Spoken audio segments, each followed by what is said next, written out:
Hi friends, మన YouTube మనం money security ఛానల్కి స్వాగతం. ఈ రోజు జూలై 1, 2025 నాటి అమెరికా స్టాక్ మార్కెట్ అప్డేట్స్ మరియు న్యూస్. అమెరికా స్టాక్ మార్కెట్లో జరిగిన ముఖ్యమైన మార్పులు, కీలక స్టాక్ల పనితీరు మరియు ఆర్థిక విశ్లేషణలను ఈ వీడియోలో చర్చిస్తాం. కాబట్టి మీరు ఇన్వెస్టర్ అయినా, స్టాక్ మార్కెట్ గురించి తెలుసుకోవాలనుకునే సామాన్య వీక్షకుడైనా ఈ వీడియో మీకు ఉపయోగపడుతుంది. సిద్ధంగా ఉన్నారా? ప్రారంభిద్దాం. జూలై 1, 2025 అమెరికా స్టాక్ మార్కెట్కి ఒక ఆసక్తికరమైన రోజు. ఈ రోజు మార్కెట్లో మిశ్రమ ఫలితాలు కనిపించాయి. డౌ జోన్స్ ఇండస్ట్రియల్ యావరేజ్ బాగా పెరిగినప్పటికీ S&P 500 మరియు నాస్డాక్ కాంపోజిట్ స్వల్పంగా పడిపోయాయి. ఈ రోజు మార్కెట్ ఎందుకు ఇలా స్పందించింది? దీని వెనుక ఉన్న కారణాలు ఏమిటి? అలాగే టెస్లా షేర్లు ఎందుకు పడిపోయాయి? ట్రంప్ టారిఫ్లు మార్కెట్పై ఎలాంటి ప్రభావం చూపుతున్నాయి? ఈ అంశాలన్నీ ఈ వీడియోలో వివరంగా చర్చిద్దాం. ముందుగా ఈ రోజు మార్కెట్ ఇండెక్స్ల పనితీరును చూద్దాం. Market index updates. జూలై 1, 2025 నాడు అమెరికా స్టాక్ మార్కెట్లో 3 ప్రధాన ఇండెక్స్లు వేర్వేరు ఫలితాలను చూపించాయి. 1 Dow Jones Industrial Average. Dow Jones ఈ రోజు 400.17 పాయింట్లు లేదా 0.91% పెరిగా 44,494.94 వద్ద ముగిసింది. ఇది ఇన్వెస్టర్లు టెక్నాలజీ స్టాక్ల నుండి సాంప్రదాయ స్టాక్ల వైపు రొటేషన్ చేయడం వల్ల జరిగిందని నిపుణులు చెబుతున్నారు. బ్యాంకింగ్, ఎనర్జీ మరియు ఇండస్ట్రియల్ సెక్టార్లు ఈ రోజు బాగా రాణించాయి. 2 S&P 500. S&P 500 స్వల్పంగా 0.11% తగ్గ 6,198.01 వద్ద ముగిసింది. రెండవ త్రైమాసికంలో 11% పెరిగిన తర్వాత ఈ రోజు మార్కెట్ స్వల్ప విరామం తీసుకున్నట్లు కనిపిస్తోంది. 3 నాస్డాక్ కాంపోజిట్. నాస్డాక్ 0.82% పడిపోయి 20,202.89 వద్ద ముగిసింది. టెక్నాలజీ స్టాక్లలో అమ్మకాల ఒత్తిడి, ముఖ్యంగా టెస్లా షేర్ల పతనం నాస్డాక్పై ప్రభావం చూపింది. ఈ మిశ్రమ ఫలితాల వెనుక ప్రధాన కారణం ఏమిటంటే ఇన్వెస్టర్లు టెక్ స్టాక్ల నుండి బయటకు వచ్చి ఇతర సెక్టార్లలో ఇన్వెస్ట్ చేయడం. అలాగే ట్రంప్ టారిఫ్ల గురించిన చర్చలు మరియు ఫెడరల్ రిజర్వ్ వడ్డీ రేట్ల గురించిన అంచనాలు కూడా మార్కెట్ను ప్రభావితం చేశాయి. ముఖ్యమైన స్టాక్లు మరియు సెక్టార్లు. ఈ రోజు కొన్ని స్టాక్లు మరియు సెక్టార్లు దృష్టిని ఆకర్షించాయి. వాటిలో కొన్ని చూద్దాం. 1 టెస్లా. టెస్లా షేర్లు ఈ రోజు గణనీయంగా పడిపోయాయి. ఎలన్ మస్క్ మరియు ప్రెసిడెంట్ డొనాల్డ్ ట్రంప్ మధ్య పెరుగుతున్న టెన్షన్లు దీనికి కారణంగా చెప్పవచ్చు. ట్రంప్ టారిఫ్లు మరియు టెస్లా ఉత్పత్తులపై వాటి ప్రభావం గురించి ఇన్వెస్టర్లలో ఆందోళన నెలకొంది. 2 జనరల్ మిల్స్. జనరల్ మిల్స్ షేర్లు గత వారం 5% పడిపోయాయి, ఎందుకంటే కంపెనీ బలహీనమైన ఫోర్కాస్ట్ను ఇచ్చింది మరియు టారిఫ్ల గురించి హెచ్చరించింది. ఈ రోజు కూడా ఈ స్టాక్ ఒత్తిడిని ఎదుర్కొంది. 3 నైక్. నైక్ షేర్లు మాత్రం పెరిగాయి. టారిఫ్ల ప్రభావాన్ని ఎదుర్కోవడానికి కంపెనీ తీసుకున్న చర్యలు ఇన్వెస్టర్లలో విశ్వాసాన్ని పెంచాయి. 4 బ్యాంకింగ్ మరియు ఎనర్జీ సెక్టార్లు. బ్యాంకింగ్ మరియు ఎనర్జీ సెక్టార్లు ఈ రోజు బాగా రాణించాయి. డౌ జోన్స్ ఇండెక్స్ పెరుగుదలకు ఈ సెక్టార్లు ప్రధానంగా దోహదపడ్డాయి.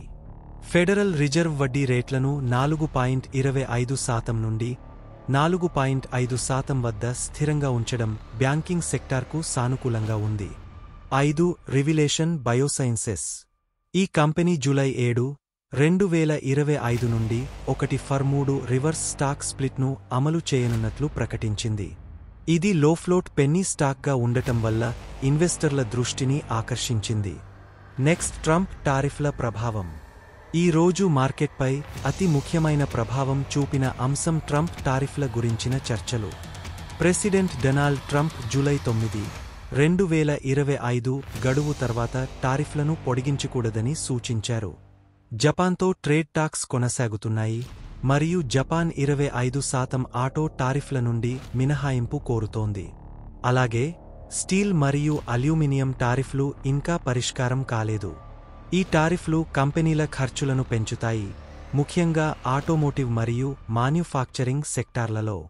ఉదాహరణకు, టెస్లా వంటి కంపెనీలు ఈ టారిఫ్ల వల్ల ఉత్పత్తి ఖర్చులు పెరిగే అవకాశముంది, ఇది షేర్ ధరలపై ప్రభావం చూపుతుంది. అయితే, నైక్ వంటి కొన్ని కంపెనీలు ఈ టారిఫ్లను ఎదుర్కోవడానికి స్ట్రాటజీలను అమలు చేస్తున్నాయి, ఇది వాటి షేర్ల పెరుగుదలకు దోహదపడింది. అమెరికా మార్కెట్ ఈ సంవత్సరం మొదటి 6 నెలల్లో రోలర్ కోస్టర్ రైడ్ను అనుభవించింది.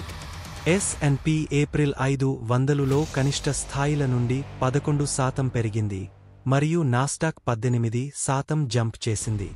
టారిఫ్ల గురించిన భయాలు కొంత తగ్గినప్పటికీ, జూలై 9 గడువు మార్కెట్లో వణుకును కొనసాగిస్తోంది. ఫెడరల్ రిజర్వ్ మరియు ఆర్థిక అంచనాలు 4 నిమిషాలు. ఫెడరల్ రిజర్వ్ 2024 చివరిలో వడ్డీ రేట్లను 4.25% నుండి 4.5%కి తగ్గించింది మరియు 2025లో ఇప్పటివరకు ఈ రేట్లను స్థిరంగా ఉంచింది. గోల్డ్మన్ సాక్స్ వంటి ఆర్థిక సంస్థలు 2025లో సెప్టెంబర్, అక్టోబర్ మరియు డిసెంబర్లో 25 బేసిస్ పాయింట్ల కోతలను అంచనా వేస్తున్నాయి మరియు 2026లో మరో 2 కోతలు ఉండవచ్చని భావిస్తున్నాయి.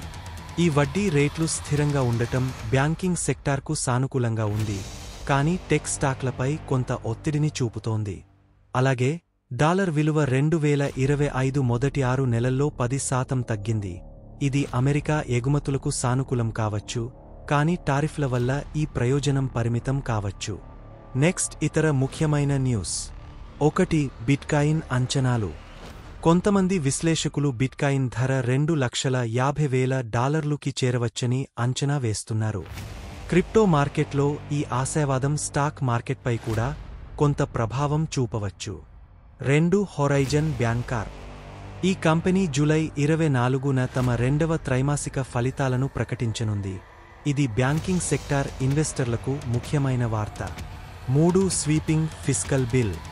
అమెరికాలో రిపబ్లికన్ శాసనసభ్యులు ప్రెసిడెంట్ ట్రంప్ స్వీపింగ్ స్పెండింగ్ మరియు టాక్స్ బిల్ను పాస్ చేయడానికి ప్రయత్నిస్తున్నారు, ఇది మార్కెట్పై దీర్ఘకాలిక ప్రభావం చూపవచ్చు. ముగింపు మరియు సలహాలు 3 నిమిషాలు. ఈ రోజు అమెరికా స్టాక్ మార్కెట్ మిశ్రమ ఫలితాలను చూపించింది. డౌ జోన్స్ బాగా పెరిగినప్పటికీ, నాస్డాక్ మరియు S&P 500 స్వల్పంగా పడిపోయాయి. టెస్లా వంటి టెక్ స్టాక్లు ఒత్తిడిని ఎదుర్కొన్నాయి, కానీ నైక్ మరియు బ్యాంకింగ్ సెక్టార్లు సానుకూలంగా ఉన్నాయి. ట్రంప్ టారిఫ్లు మరియు ఫెడరల్ రిజర్వ్ వడ్డీ రేట్లు మార్కెట్ను రాబోయే వారాల్లో ప్రభావితం చేయవచ్చు. ఇన్వెస్టర్లకు సలహా: టారిఫ్ల ప్రభావాన్ని ఎదుర్కొనగలిగే కంపెనీలపై దృష్టి పెట్టండి, ఉదాహరణకు నైక్. బ్యాంకింగ్ మరియు ఎనర్జీ సెక్టార్లలో అవకాశాలను పరిశీలించండి. టెక్ స్టాక్లలో జాగ్రత్తగా ఇన్వెస్ట్ చేయండి, ముఖ్యంగా టారిఫ్ల గురించిన అనిశ్చితి ఉన్నందున. రాబోయే జూలై 9 టారిఫ్ గడువును గమనించండి, ఇది మార్కెట్లో వణుకును సృష్టించవచ్చు. మీరు ఈ వీడియోను ఇష్టపడితే లైక్ చేయండి, షేర్ చేయండి మరియు మా ఛానల్ను సబ్స్క్రైబ్ చేయండి. రాబోయే వీడియోలలో మరిన్ని స్టాక్ మార్కెట్ అప్డేట్స్ మరియు ఇన్వెస్ట్మెంట్ టిప్స్తో మళ్ళీ కలుద్దాం. Thanks for watching.